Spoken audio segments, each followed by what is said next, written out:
उत्सव कथाएं चैनल में आपका खूब खूब स्वागत है। कली हनुवाणी अध्याय 7 सहस्त्र जीवन भाग 4। हनुमान जी जो कि मातंगों के गुरु हैं, वो जानते हैं कि उनको किन प्रश्नों का उत्तर प्रत्यक्ष रूप से देना चाहिए और किन प्रश्नों का उत्तर अप्रत्यक्ष। गुरु जानते हैं कि उन्हें कौन सा रहस्य पहले खोलना चाहिए और कौन सा बाद में। हनुमान जी की वाणी से सुर और असुरों का ज्ञान सबसे पहले निकला और उसके पश्चात उन्होंने मुख्य धारा के समाज को विषय बनाया। वहाँ से सहस्त्रों मील की दूरी पर स्थित एक घर में अनीता नाम की जो महिला दरिद्रता के राक्षस को समर्पित हो चुकी थी, आगे की हनुवाणी उसकी समस्या के समाधान पर आधारित थी। अनीता का जीवन विशेष रूप से अगले 4 घंटों में जो कुछ होने वाला है उसको आपको बहुत ही महत्वपूर्ण रहस्य सिखाने का माध्यम मिलेगा।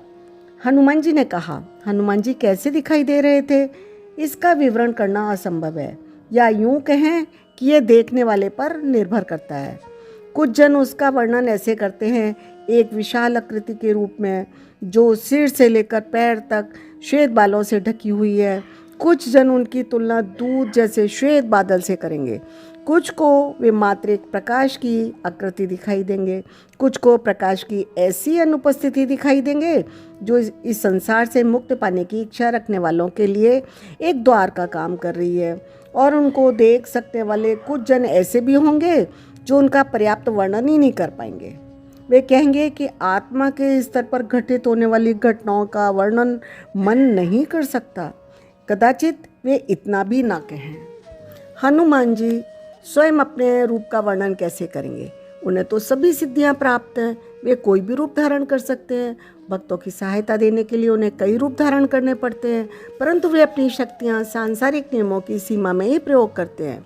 जो आत्माएं उन्हें अपना गुरु मानती है वे उनके लिए ऐसे रूप में प्रकट होते हैं जिसकी 3 विशेषताएं हैं।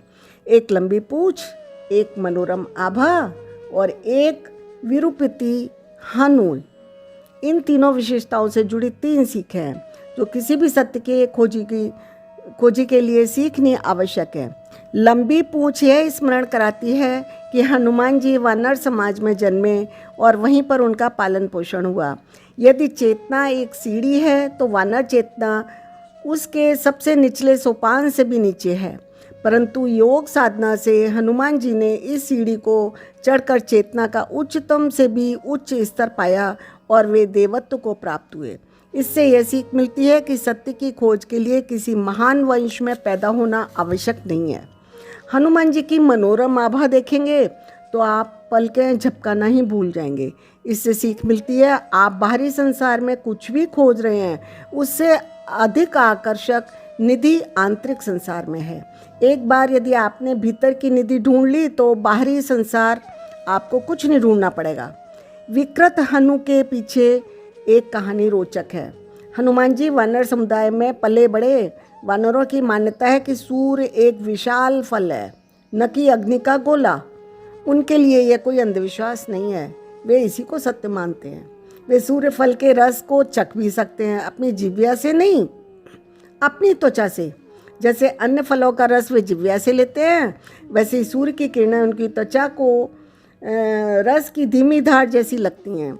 जब हनुमान जी बच्चे थे तब सत्य को जानने की इच्छा से उन्होंने इस मान्यता को चुनौती दी।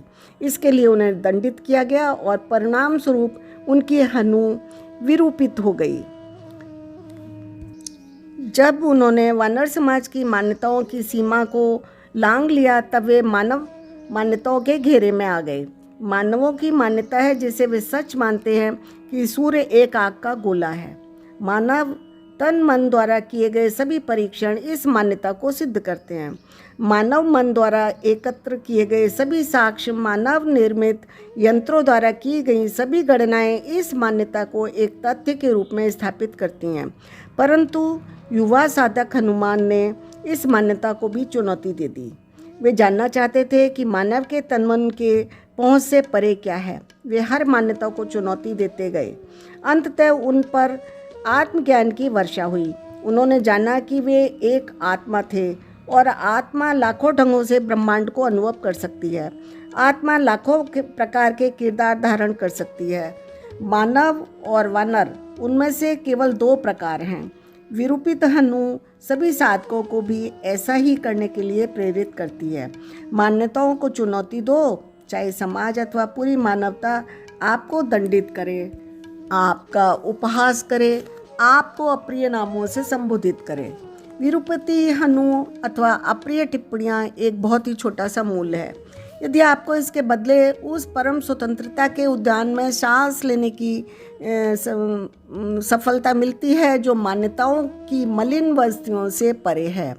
पूंछ, आभा, हनुमान जी की तीनों विशेषताएं मुख्यधारा के समाज में चप्पे चप्पर पर पाई जाती हैं। उनकी मूर्तियों में भी दिखाई पड़ती हैं, परंतु भक्त इसके पीछे का पाठ भूल चुके हैं और यह सब ज्ञान खोकर उन्हें क्या मिला? दुख, भय और अनिश्चितता। अनीता भी उन्हीं में से एक थी।